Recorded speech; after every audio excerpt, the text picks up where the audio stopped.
And we focus on Hearts tonight. The Edinburgh club, of course, now leading the Premier League by a point from joint chasers Aberdeen and Celtic. Tomorrow, as we said, the Tynecastle men travel to meet Jim Leishman's Dunfermline. For the Fifers, it's a further chance to show they can survive in the Premier League. For Hearts, 2 points will keep them top of the division, a position they last held 16 months ago before throwing away their title hopes. Don Lindsay went along to Tynecastle to see how the top position felt second time around. The talk of the town are the boys in maroon, goes the song, and currently Hearts' leadership of the Premier League is a popular subject of conversation in the capital. Memories inevitably drift back to the last time Hearts held that lofty position, a Saturday morning in May 1986. By the end of the same day, the league had been lost in a tearful afternoon at Dens Park in Dundee.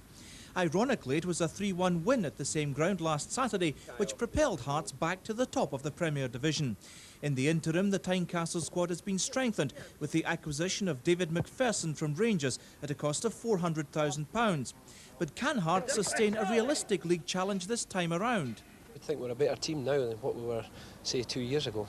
But it's very early days. I mean, the league's only been going about 9 games, I think, and there's a long way to go. Are you quite happy with the way the side's playing this year?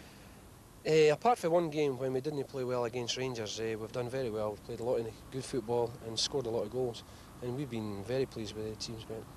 And the man beside you, Dave McPherson, was brought in especially to strengthen the defence. How are you settling in here?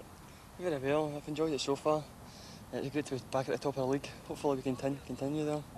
For Hearts' ebullient chairman Wallace Mercer, things are going as well off the field as they are on it. Mercer is adamant the fans are the people who matter most. People wonder how our support has increased so enormously in the last 5 years. A lot of it is down to the fact that we've been bringing people back to football who previously weren't attending football games. In the end, it's the relationship between my players behind me. They are absolutely vital. They are the salesmen and my supporters, and we're delighted with that relationship. Craig Levine is poised to make a first-team comeback within the month after a year out through injury.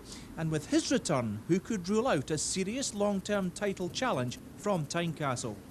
And so the men from Tynecastle head out East End Parkway tomorrow. Elsewhere, Dundee United meet Falkirk, Hibs meet Aberdeen, Motherwell play Dundee, Rangers take on Morton, and Morton will field new signing Roddy McDonald from Hearts, and St Mirren meet Celtic.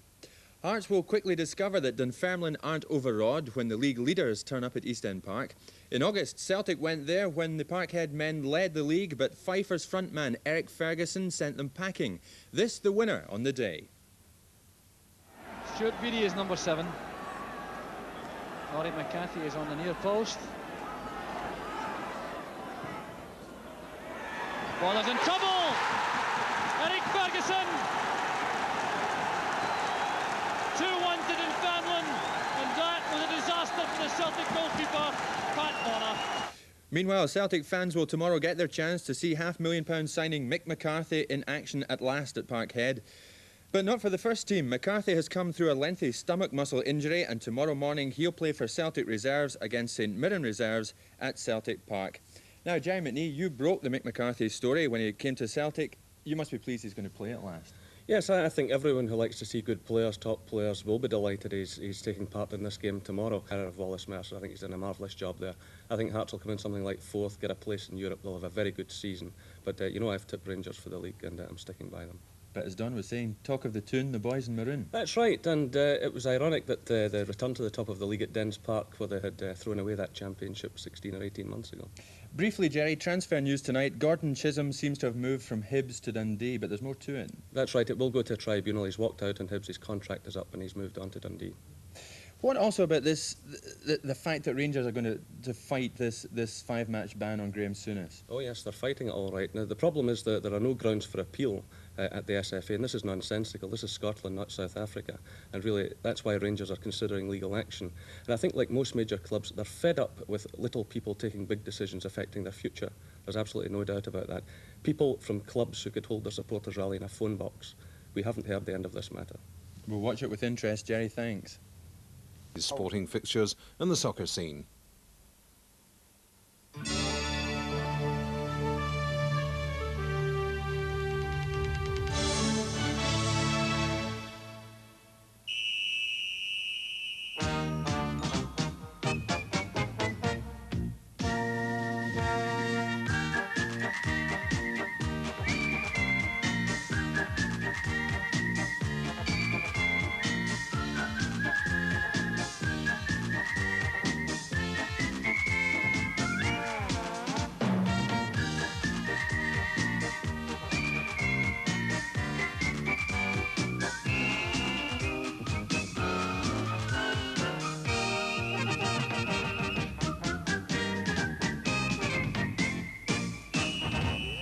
Good afternoon, and as you've gathered, Terry Venable's split with Barcelona features very high on our agenda today. School Cup semi-finals, and Rangers gave notice that they'll not give up that trophy easily.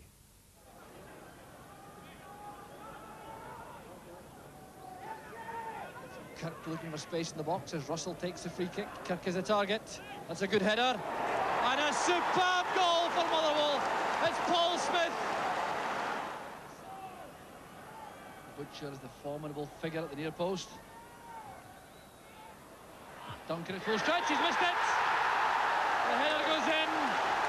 It was Robert Fleck who got to the ball. Souness opened it up again, finding Cooper on the left. Well, that's good play from Cooper, going all the way himself. Playing against Patterson, that's towards McCoist. Fleck is there, and the ball's in the net. It's a disaster again for the Motherwell defence. Falco gets it forward, here's Jimmy Phillips. Durant leaves it, there's Fleck. The great save, but Falco's there. Yeah, Mark Falco clinching a final spot for Rangers, and they'll meet Aberdeen, who beat Dundee 2-0 in that other semi-final. The final on October the 25th. But Graham Souness, Jim, might not play in that, because as you know, Souness got a 5-match ban the other day for being sent off and talked to referees. I think the problem lies there with the board of directors of Rangers, and they've got a decision to make, Ian. They've got a great manager and a bad player. They've got a player who keeps bringing them into disrepute, and a great manager who's guided them to victory. So I think they've got to get together and say, Graham, we'll have you as manager, not as a player. Okay. Well, finally, Trick was the highlight of Rangers' 7-0 win over Morton. Falco and Alan McCoist both scored hat-tricks as Rangers beat Morton 7-0. But one goal by John Colquhoun was enough for Hearts to beat Dunfermline, and they stay on top of the Premier Division. They're a point ahead of Celtic, 1-0 winners at St Mirren, and Aberdeen, who won 2-0 at Hibernian. Rangers are fourth. Welcome back, and that Dundee victory takes them to the top of the Premier League. Now, I haven't had too much to drink, I'm not joking. No change in the real league table, but have a look at this. It's the Premier League Goal Chase League, the division's top scorers. And Dundee are top, despite Rangers' 7 against Morton yesterday. Celtic are 5th, which rather confirms their fans' views that Mo Johnson and Brian Clare need replacing. Frank McAvenny or Charlie Nicholas would do nicely, they say. But here's another interesting league table, the Keep 'em Out Club. The best defensive clubs in the Premier League, and Celtic, always willing to go forward, have conceded only 5 goals, even with Mick McCarthy still to make his debut.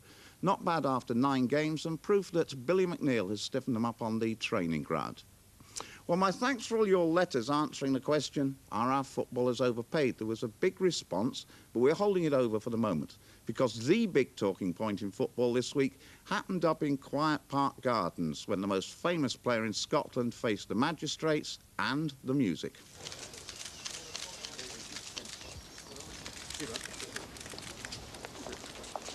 Graham, can I ask you your reaction to this morning's hearing?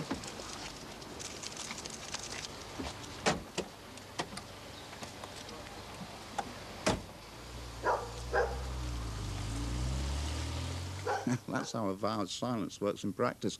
5-game ban for Souness. Too much, says Rangers, who are believed to be appealing. Too little, say the referees privately. They're furious at what they see as too lenient a ban. So take your choice. The Souness case raises general issues. Is Scottish football a battleground for hooligans? Are the referees good enough?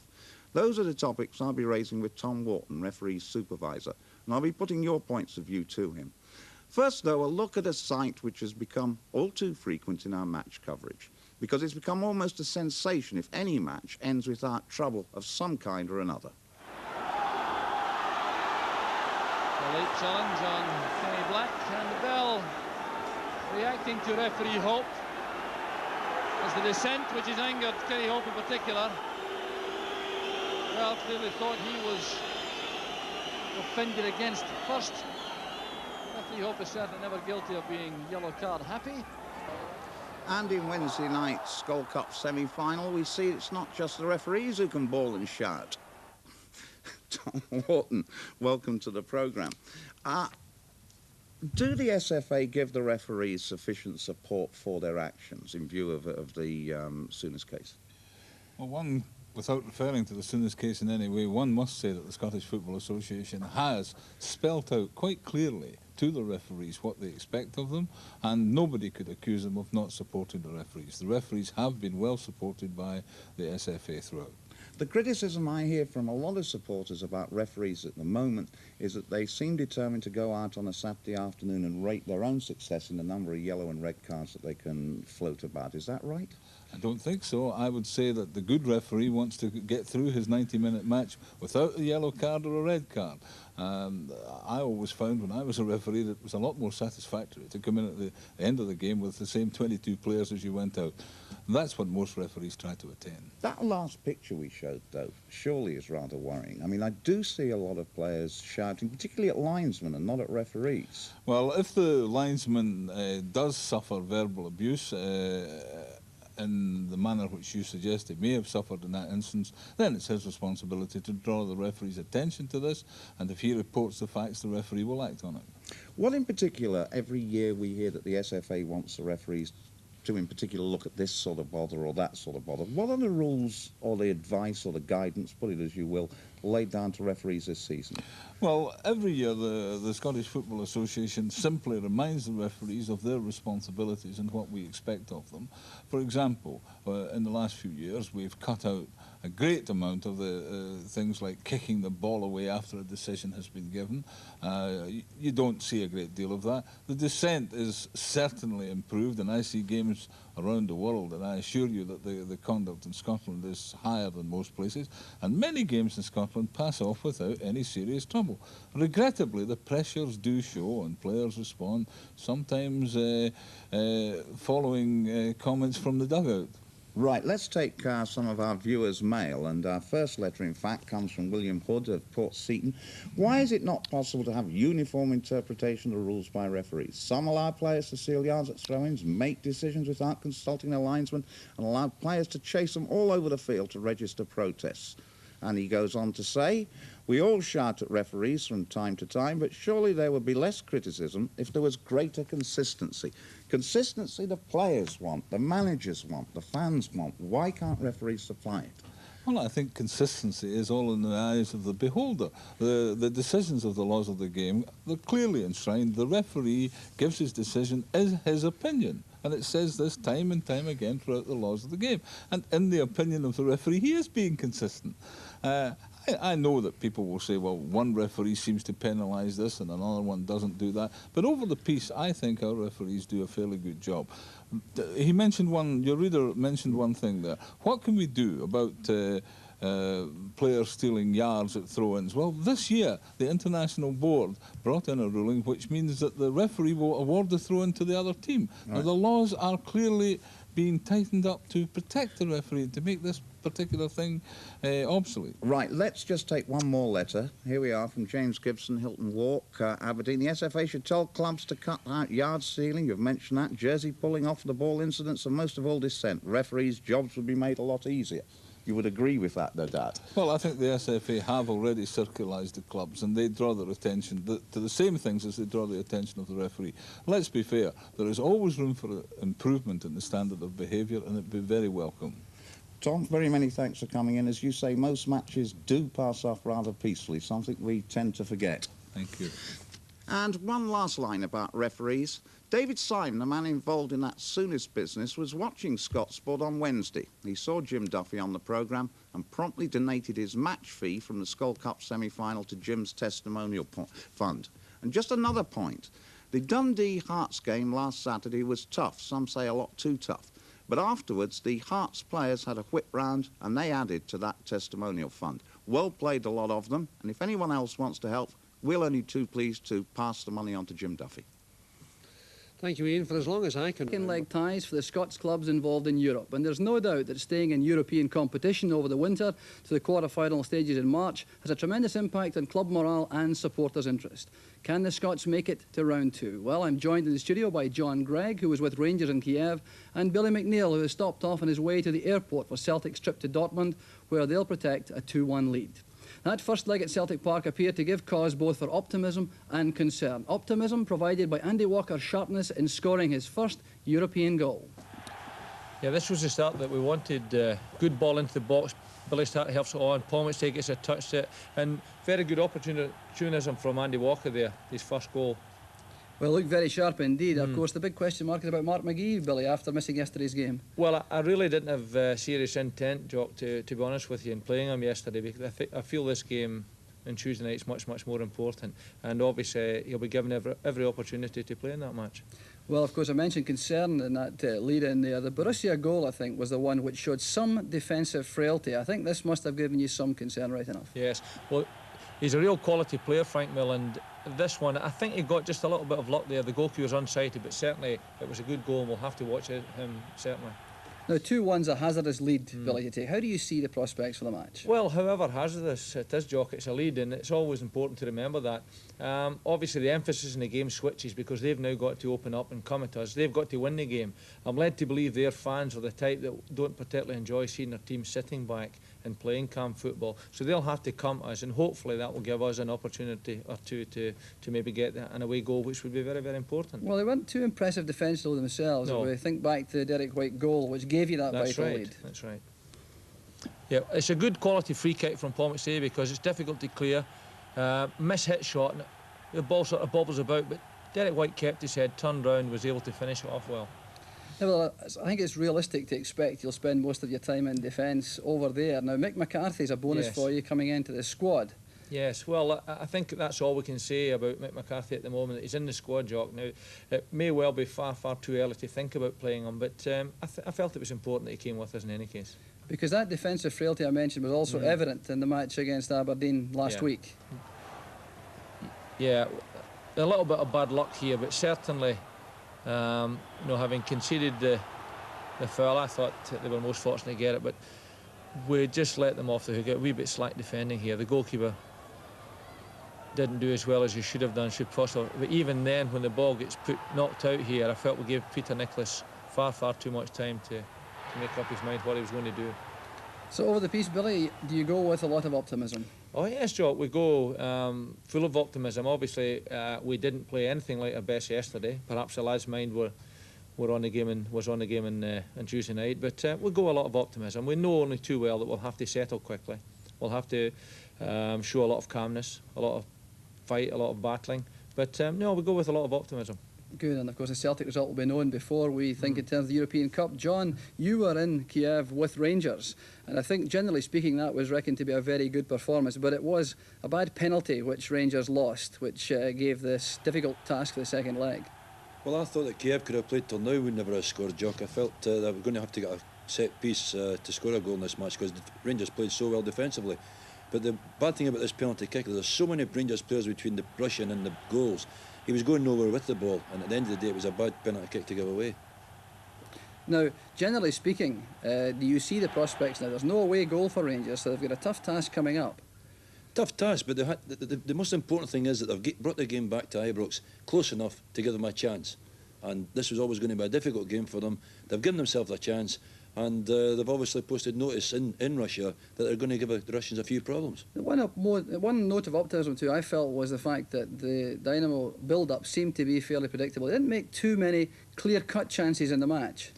No, they didn't make a lot of chances because they were really frustrated in the first half. In fact, in the first half, first 45 minutes, their two fullbacks were their best two players. And Rangers played superbly in the first 45 minutes. But that's the easiest thing, Jock. Rangers set up a pattern there to play it a bit tight and frustrate the Russians. And that's the easiest part, as far as I'm concerned, in a European situation. Now Rangers have to do the hard thing, and that's to go out and attack them.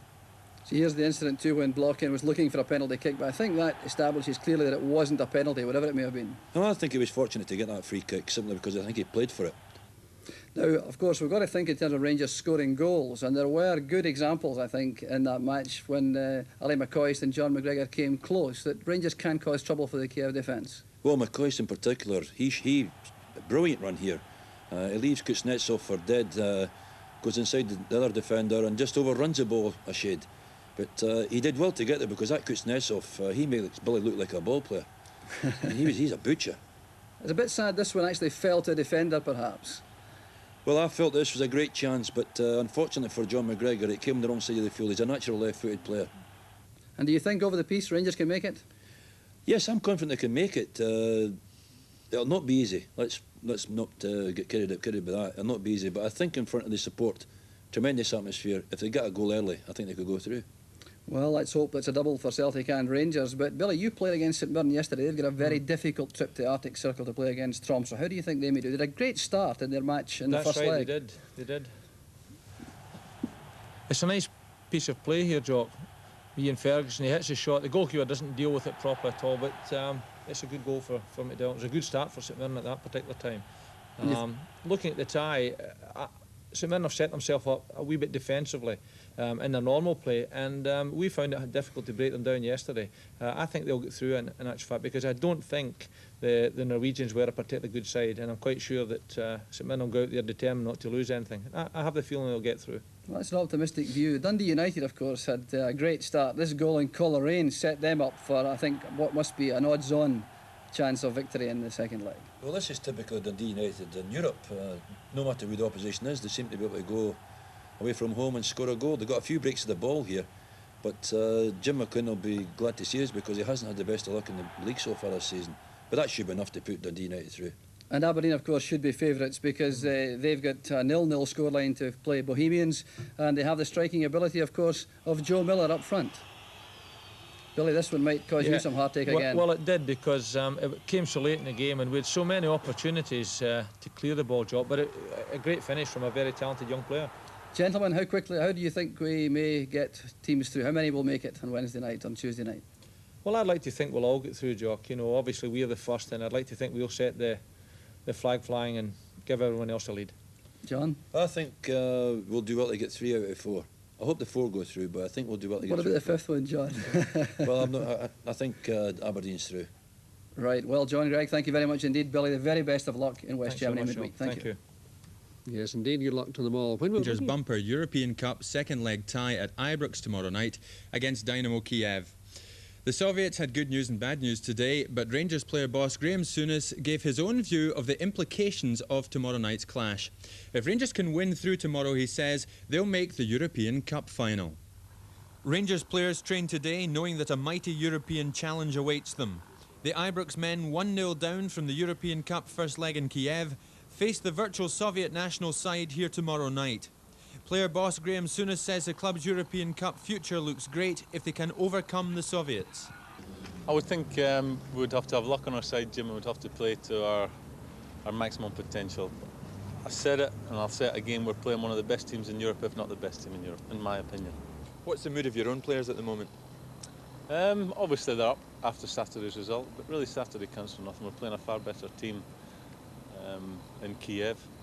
So, as I said, we'll have to be patient in our approach. The crowd will have to be patient, because at the end of the day, we can't afford to go forward and just play willy-nilly. We've got to sit back and try and be as cute as they will be. Do you personally relish the challenge that lies ahead? Yeah, it's always treated Europe as a bonus.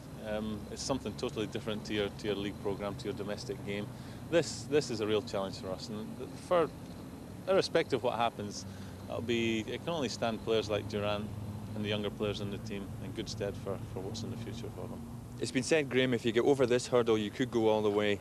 I remember being in this situation the last years at Liverpool, and we played Atletico Bilbao, and we drew 0-0 at home, and I said to Ronnie Moran, who was the coach at the time, I said, if we can get through this one, I said, we'll get to the final. And I'll say the same again.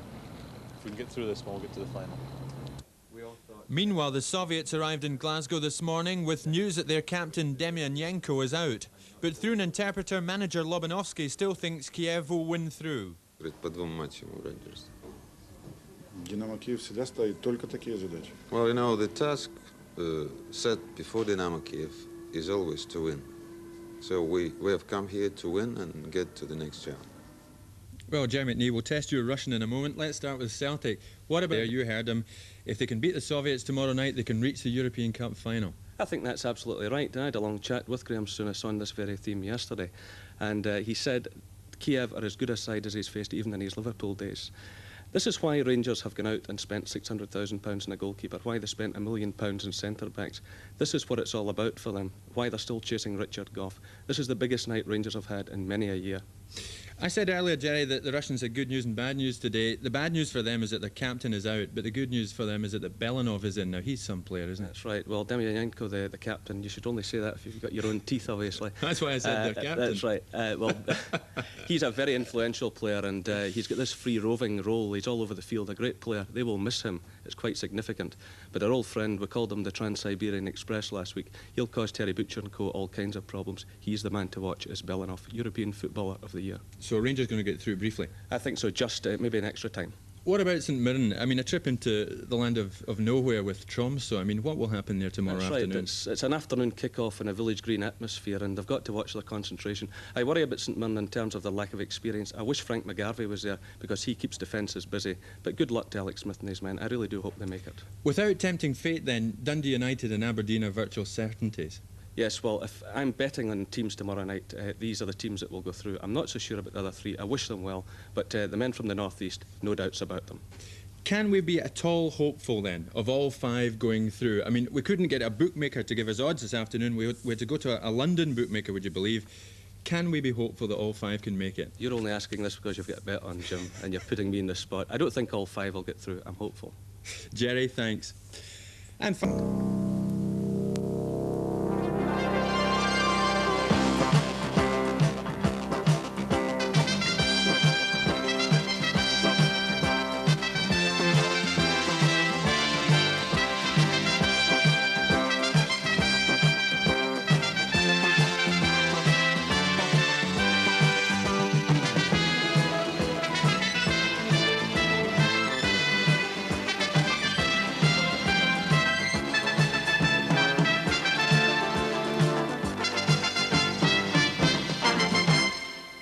Hello, good evening. The floodlights tonight at Ibrox, Pittodrie and Tannadice illuminated the kind of match which for me always has a flavour uniquely its own, the big European tie.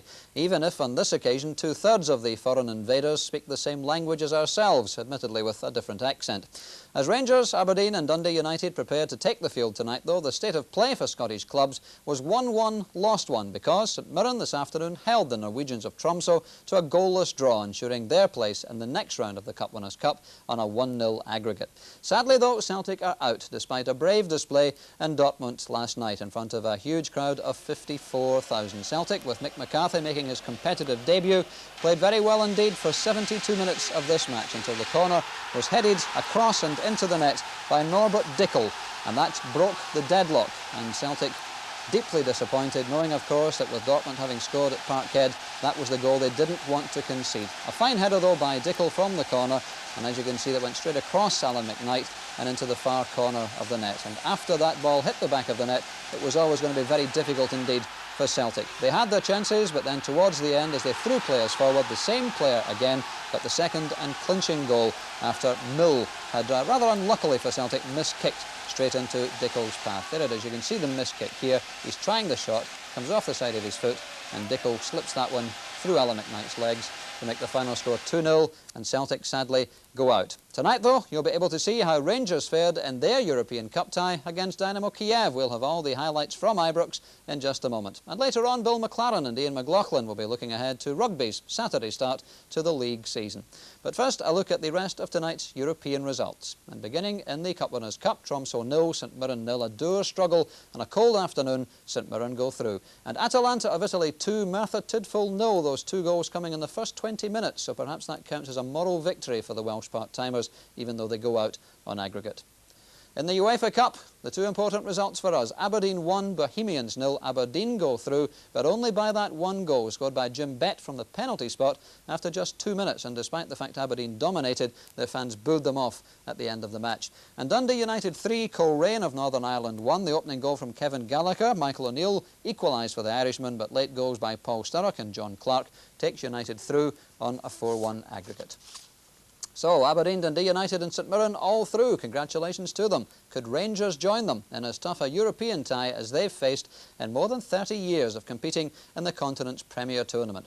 Rangers' European Cup record falls neatly into 3 stages, with Ibrox fans clearly hoping that tonight marks a successful new era for the club. Stage 1 was the late 50s and early 60s side, which reached the semi-final, as you can see there, in 1960, only to lose to Eintracht Frankfurt, who of course were Real Madrid's victims in that memorable Hampden final. And then in 1965, they only just lost 3-2 on aggregate to a fine Inter Milan side in the quarters, a Jim Forrest goal giving them a 1-0 win at Ibrox, Inter's first European Cup defeat. But that marked the end of Rangers' involvement for more than 10 years until the mid-70s. Their most successful campaign then ended in March 1979 when a Tommy McLean goal gave Rangers a 1-1 draw at Ibrox against Cologne, not enough to make the semi-finals after a defeat in West Germany. So, as we can see, it's 8.5 long years since Rangers fans last headed to Ibrox on European Cup business. Tonight, they face a 1-0 deficit against one of Europe's outstanding sides, Dynamo Kiev from the Ukraine. But that first leg defeat, remember, was an unlucky one, and Rangers at their best were certainly capable of victory. Souness and to Rangers for that notable victory. Well, a change of The Scottish clubs, Rangers, St Mirren, Aberdeen and Dundee United all go into the hat in the European Cup, the Cup winners and the UEFA Cup draws tomorrow. In the European Cup, Rangers disposed of Dynamo Kiev 2-1 on aggregate, but the Soviets were angry men when they flew out of Glasgow in the early hours today. Here's Jim White. St Mirren go into the Cup Winners' Cup draw tomorrow, Aberdeen and Dundee United go into the UEFA Cup draw, and Rangers go into the European Cup draw. But Rangers say their beaten first-round opponents Dynamo Kiev are guilty of ungentlemanly conduct. The Soviets were beaten 2-0 last night at Ibrox, 2-1 on aggregate, but their officials were hopping mad after last night's match. Rangers, according to the Kiev bosses, cheated by changing the width measurements of the Ibrox pitch. It's believed 4 yards were trimmed off either side in a narrowing exercise, though the pitch itself was still well within the regulation measurements. The Soviets were particularly annoyed, claiming they were thrown by the alteration after training on the original size pitch on Tuesday night. After the match last night, player boss Souness said there was no significance in the pitch change prior to the Kiev match. It was something which had been under consideration at Ibrox for some time. This then is what the rulebook says. The Scottish League stipulates that the field shall be rectangular, of course. Its breadth should not be more than 100 yards, nor less than 50 yards. Last night's alterations, we've calculated, would have brought the Rangers playing surface into a width of about 67 yards. The rulebook goes on. In international matches, the breadth shall not be more than 80 yards, nor less than 70 yards. Meanwhile, in any event, the Soviets may be moaning, but it doesn't look as if they'll be taking their complaints any further. Tonight, a UEFA spokesman in Switzerland said he was aware of the Russians' argument, but he added the row would, in his words, die a quick death. Jerry McNee, what do you make of all this? Well, the caviar's got a bit sour, hasn't it? And Rangers were within the rules last night. They set out the pitch to suit themselves, and they're quite right to do that. It was their home match. They didn't get many favours in Kiev. Why should they give any away? And I'm glad to see Scottish teams wakening up to this situation. For far too many years, the Continentals have pulled tricks on us. We are now responding. Not a wee bit naughty, though. They let the Russians train on Tuesday night on the original size pitch, and then last night, there they were with a shrunken pitch. Not at all. The Russians are making excuses because they're out. It's as simple as that. I remember 20 years ago, Jock Stein going over to watch Inter Milan. Helena Herrera said he could have a ticket and a lift in the team bus, and poor Jock looked up when the team bus was leaving. They left him behind, but he got into the match on a pressman's ticket. These things have been going on for years, but Rangers are showing professionalism now, and that's a good thing. Well, Jerry, Rangers go into the European Cup draw tomorrow, and I think we can see some of their opponents, or possible opponents. Now, out of that first list, who do you think would suit them best? Well, certainly you're looking at the Danes of Aarhus and the Cypriots. That would be a 10-0 job, I think, in aggregate. But when you look at the rest, a lot of former champions there. Bayern Munich, 3 times winners in the final last year. Benfica, former winners. Sparta Prague, never an easy place to go. Real Madrid, of course, they crop up in the second list. Now, we had it there, but it's gone. There it is, it's back again. Real Madrid, now, that would be some tie, wouldn't it? It would, but I think Rangers obviously want to give that one a miss. I see our old friends Rapid Vienna there too, and Neuchâtel, who beat Dundee United a couple of years ago. Good side. So too are Bordeaux of France. A lot of difficult names there, Jim. Steaua Bucharest, Jerry, they won the tournament, didn't they? That's right. 2 years ago they beat Barcelona on penalties, the first Eastern Bloc country to win the Champions Cup. You don't get into this tournament unless you're very, very good. In Europe then, in general, Jerry, 4 out of 5. Celtic didn't make it, but it was still a good average. A very good average indeed. I didn't think they would all go through. I was worried about Celtic. I was worried about St Mirren. St Mirren did the business, so they hung on there, and good luck to them. Do you think any of the four can make a final of the three tournaments? Well, I think Rangers now, having beaten Kiev, can go all the way. They've got the players to do it, and they're still pursuing Richard Gough, I understand. And Aberdeen with Peter Nicholas in midfield, Dundee United with their pedigree. Yes, why not? Let's be optimistic.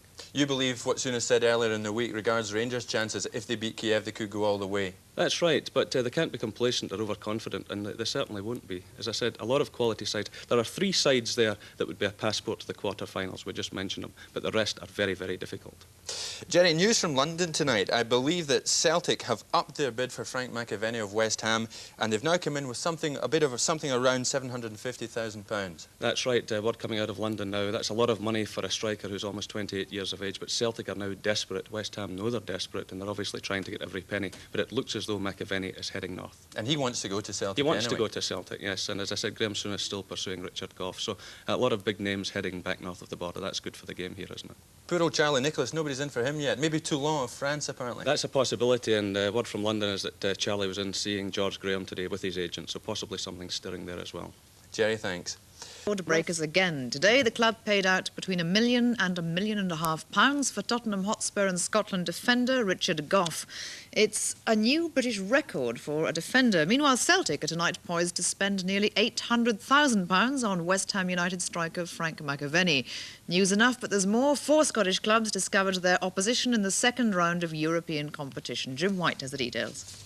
First, that Richard Gough signing. Tottenham say Rangers have bought him for £1.5 million. Rangers say it's near the million. In any case, Gough, capped 34 times for Scotland, is tonight a Rangers player. Richard Gough caught the first London to Edinburgh flight this morning and was driven to Ibrox by the man who's been trying to sign him for the last year, Rangers player-manager Graham Souness. After passing a medical, 25-year-old Gough was officially declared a Rangers player, pulling on the club jersey for the first time. He's cost Rangers between £1 million and £1.5 million, and Souness was clearly pleased to have got his man at last. Yeah, delighted. Richard was, or would have been my first signing. Unfortunately, we couldn't get him at the time, but it's worked out. We've paid a wee bit more money than we would have had to have done first time round, but I'm sure that Richard will prove a good buy for this club. Gough always knew of Souness's interest in him, but clearly enjoyed his spell with Tottenham. Oh, it was a great experience for me. I went down last year, roughly the same time. And we did very well there. We came third in the league, got to the final of the FA Cup, and I got the captaincy of the club in December of last year. So it was a great experience for me down there. It's fair to say that you've always been keen to join Glasgow Rangers, isn't it? Well, I wanted to join Glasgow Rangers when Dundee United wanted to sell me in the summer of '86. It wasn't possible at the time. Jim McLean thought it would be wiser to sell me to an English club. But my first choice at that time was Glasgow Rangers, so at the end of the day it took a while, but I'm here where I wanted to be anyway. The fans gave us a lot of money at the start of the season. There's 20,000 season ticket holders here. They gave us the money to look after and invest, and they would have us invest in top quality players, and I think Richard Gough is a top quality player. He's a boy we've been interested in for a long time, and you've always got to battle to get what you want in life, and we've hung on to this one, and we've got him, and I'm really delighted. Should Gough come into the Rangers side straight away, he'll meet the present Premier League leaders' Hearts at Tynecastle tomorrow. Meanwhile, as Gough signed on the dotted line at Ibrox, Mirren, Aberdeen and Dundee United all went into the draw in Switzerland for the next round of the 3 European tournaments. In the European Cup, Rangers have been drawn against Polish club Górnik Zabrze, the first leg at Ibrox. In the Cup Winners' Cup, St Mirren will meet Belgians Mechelen, Saints away for the first leg. In the UEFA Cup, a cracker for Aberdeen, the Dons will meet Dutch side Feyenoord, while Dundee United will take on little-known Czechs Vitovice. Both Scottish clubs will be at home first, and all those ties will be played on October the 21st and November the 4th. And Jerry McNee, you've just come from your afternoon job as a head waiter in Glasgow somewhere? Seriously, you're going to a function later on tonight, but what do you think, first of all, about the Richard Gough signing? It's a tremendous signing for Rangers. I think we finished this sports spot last night by bringing that news to Rangers fans. He was very much on the way. And it's a great signing for Rangers, very significant. It's a lot of money, but he's only 25, and as we heard Graham Souness say there, they could have him now for a decade, and he can play in so many positions, of course. The thing about Gough too, Jerry, as you say, he's a versatile player. He can score goals, and he's often done that for Dundee United. He's done it for Tottenham. There he is, scoring for Dundee United against Celtic. Well, can you imagine what set pieces now with Terry Butcher coming up into that penalty area? I mean, a corner kick will be a nightmare for the opposition. And one of my favourite goals from Gough was the winner against England at Hampden a couple of years ago. I remember that one with great affection. Souness says he'll play him anywhere. He actually said today he'd even consider playing him at centre forward. I think that was tongue-in-cheek. Well, they could throw him forward late in the game if they need him, but he'll play in the right-back position initially, but I think centre-half in the long term. McAvenny is going to Celtic tonight. That's right, that was on the cards last night as well. £800,000, a lot of money for a 28-year-old player. But as we said, Celtic are desperate. West Ham have taken him for every penny they can. But Celtic must keep faith with their fans. They must make a big signing. They're doing that, and that'll bring the crowds out. I think we can see the Premier Division card tomorrow. Now, McAvenny will probably make his debut for Celtic against Hibs. Yes, it looks like it. As I say, that'll bring the crowds out. He's an exciting player, a good goal scorer, and good luck to Celtic for putting that amount of money out on him. And Gough may or may not turn up at Tynecastle. There's certainly a doubt about Gough, a bit of an injury problem there, but if he doesn't play tomorrow, he'll certainly play against St Mirren on Tuesday night at Ibrox. Briefly, Jerry, what do you think about the European draw today, Rangers and Gornik? That's a tough one for Rangers. Last time they met, Gornik won and the manager gets sacked, so I hope that doesn't happen this time. Polish opposition always dangerous, and they finished 5 points clear at the top of their league. And St Mirren have got a tough one against Mechelen of Belgium. They have. Captain Richard Gough. In bringing the former Dundee United player to Ibrox, Graham Souness brings his spending to almost £4 million. Meanwhile, Celtic manager Billy McNeill has been meeting West Ham and Scotland striker Frank McAvenny this afternoon in a bid to bring him to Parkhead. The two clubs earlier agreed a fee of around £800,000, and West Ham immediately removed the player from tomorrow's team pool. If talks are successful, McAvenny could play against Hibs tomorrow. But a hamstring injury will prevent Gough from making his debut at Tynecastle. Instead, he'll play on Tuesday against St Mirren. It's operating there. Here's Richard Gough. It's wide and beautifully touched in now. Bet. Is the header going to be on? It is. It's there. Richard Gough has scored for Scotland. With Scotland, Dundee United and Spurs, Richard Gough has shown how to score goals and prevent them. Today at Ibrox, these virtues were valued at £1.25 million, as Rangers signed the man they'd turned down after a trial 7 years ago and failed to sign from Dundee United. To come to Glasgow, Gough has had to give up the captaincy of Tottenham Hotspur. Obviously Tottenham are a very big club, and in a lot of ways I'm sad to be leaving them, but in a lot of ways I think I'm coming to a bigger club, and if I didn't think that, I wouldn't be here now. Did Wednesday's result against Kiev influence you at all? Obviously, yes. I had about 30 or 40 games with Dundee United in European football, and hopefully can carry on here. It was over £1 million. Is Richard That's Gough? a lot. That's a lot. I don't think anybody. If your next question is Richard Gough worth that? I don't think anybody's worth that sort of money. We bought the Tottenham captain, we bought their best player today, we bought their biggest asset.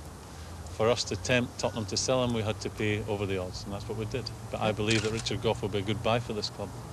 How do you intend to play him in the Rangers team? Well, he's an athlete, he can play in a number of positions, he can play anywhere in the back four. Even you could throw him up front if you were chasing a game, because he's so good in the air. And is he brought with a view to further success in the European Cup? There's a lot of football to be played between now and the next round of the European Cup. If we should get that one, he's then eligible to play in the next round, but we'll have a test getting through this next round. We've just drawn a Polish team, and they're a really top-class team as well. So we'll have a problem beating them, but there's a lot of football to be played between now and then. We start tomorrow at Hearts without Richard Gough, who's got a hamstring injury. Indeed, Rangers have pulled another tough draw in the second round of the European Cup. They'll play Górnik, the Polish champions, with the first leg at Ibrox.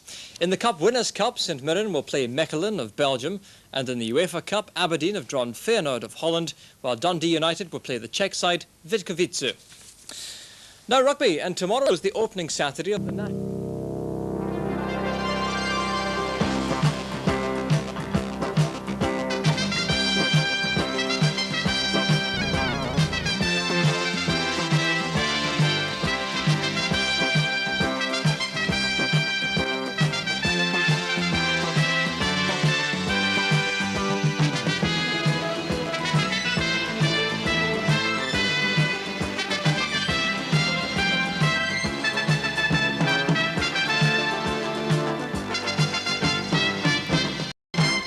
A very good evening to you and welcome to Tynecastle against Hibs at Parkhead.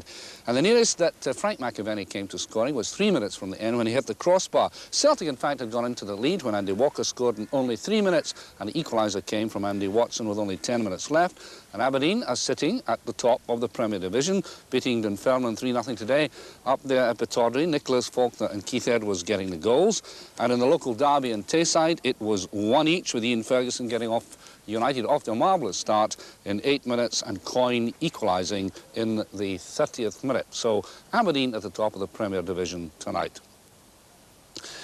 Well, you know, all sorts of people come to football matches, and I know that certain fanatics do have a pull not just on their families but on the newlyweds. Now, in case you don't believe me, this is the power that some Hearts fanatics have, because a wedding reception was held here on the terracings at Tynecastle.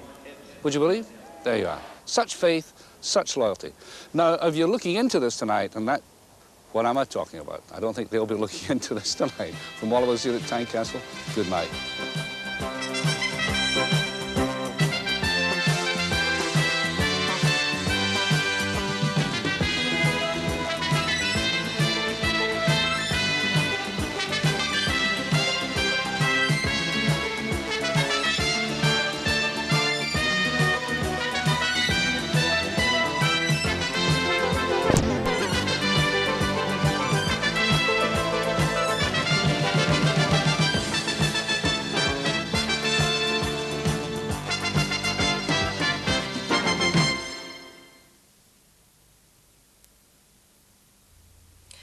Lined up in a recording studio to cut a single called The Glasgow Rangers Boys. It'll be in the shops by mid-November.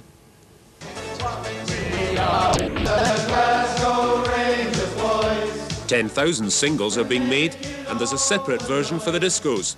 Disco managers are being warned to expect Ibrox-sized crowds from now on. The club plan to donate a large part of the proceeds to a charity of the player's choice. Ibrox fans have been praising the hidden talents of Ali McCoist for a long time, and even the musicians who were present today talked of giving him an up-front singing role. One or two of his fellow players looked as though it was all a bit too much. But Captain Terry Butcher, with his team literally right behind him, thought the song could easily better Rangers' present position in the Premier League. A good thing for the lads to get together and have a good sing-song, and who knows, you know, the record might do well. And why not? So, judging by the lads' reaction, it probably won't even make the top 100 or whatever. Tomorrow. There it is, Rangers travel to Tayside, where they'll meet Jim McLean's Dundee United. United presently trail Rangers by 4 points in the league. League leaders Hearts go to Falkirk, the Bairns the bottom club right now, having won just 1 in 11. Joint second-placed Aberdeen meet Dundee, while Celtic, the other second top club right now, meet Morton at Parkhead. Meanwhile, that's the man thousands of Rangers fans will travel to Tannadice to see tomorrow. Richard Gough, now over his hamstring injury, will make his debut against Dundee United. Also back in the Rangers squad comes defender Graham Roberts, the victim of a recent stomach muscle injury. And youngster Derek Ferguson has beaten his injury and he'll return tomorrow too. Transfer news today, and Celtic winger Mark Smith has been signed by Dunfermline to Dundee United Rangers clashes. The former Rangers man was a big favourite with the Ibrox faithful, and he's a favourite too with the Tartan Army. Not surprising really, as he's scored regularly for both Rangers and Scotland. That's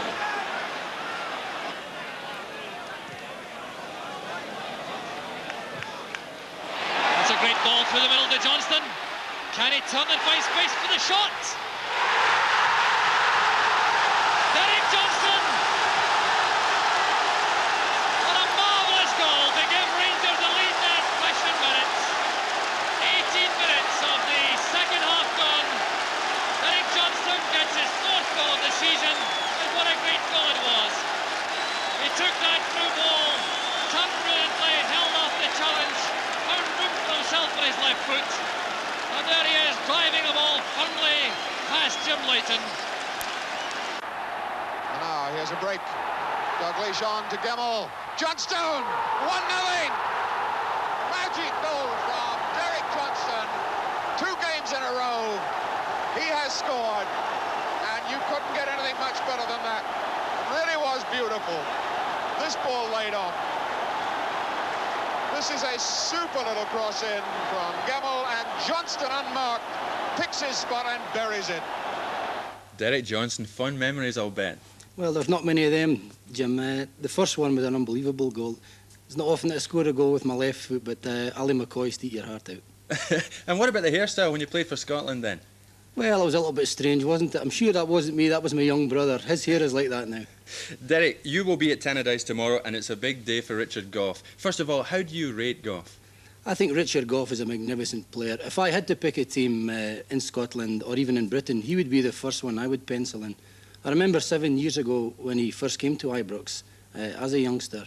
He was only given a week's trial then, and it was in the winter time, and he never really had a chance. But now, £1 million later, here he is tomorrow lining up at Tannadice against his old team, Dundee United. Do you think he'll have a feeling of nerves tonight with his big day tomorrow? He certainly will. I mean, it's his debut for Rangers. I mean, there'll be about 50,000 Rangers fans travelling to Dundee tomorrow without tickets.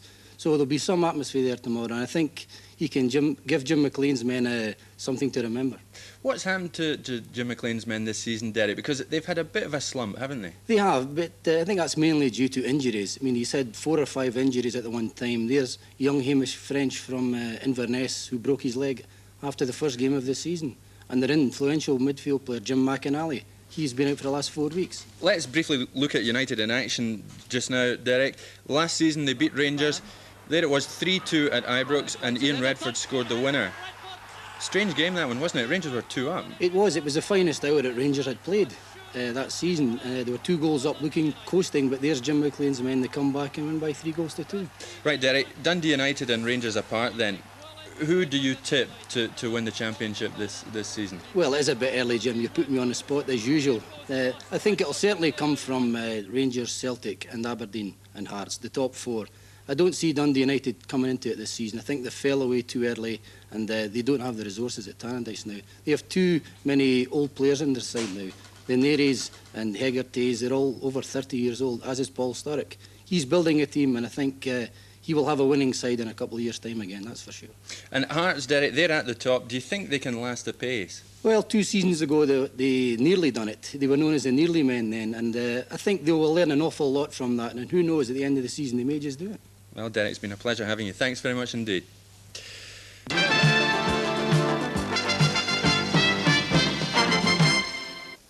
A very good evening to you and welcome to Tannadice, where our cameras were watching Dundee United play Rangers in front of the usual, typical capacity crowd. But bad news for Rangers supporters tonight.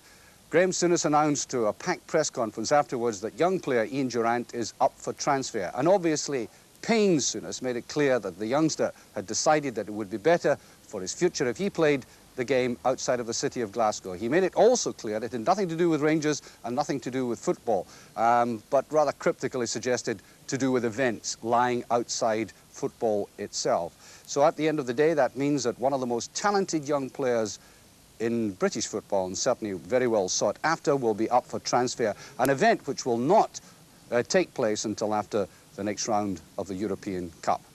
Well, if that's bad news for Rangers, there were certainly a lot of smiles on the faces of the supporters today when outran their £1.5 million signing Richard Gough to make his appearance here at Tannadice, where he is known so well for some amazing feats.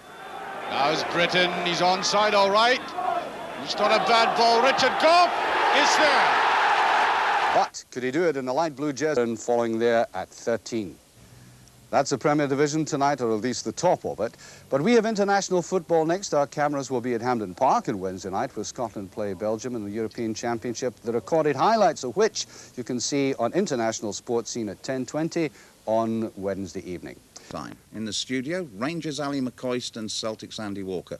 2 of the most talked about Scottish players amongst the grown-ups and 2 of the biggest idols of the kids up and down the country.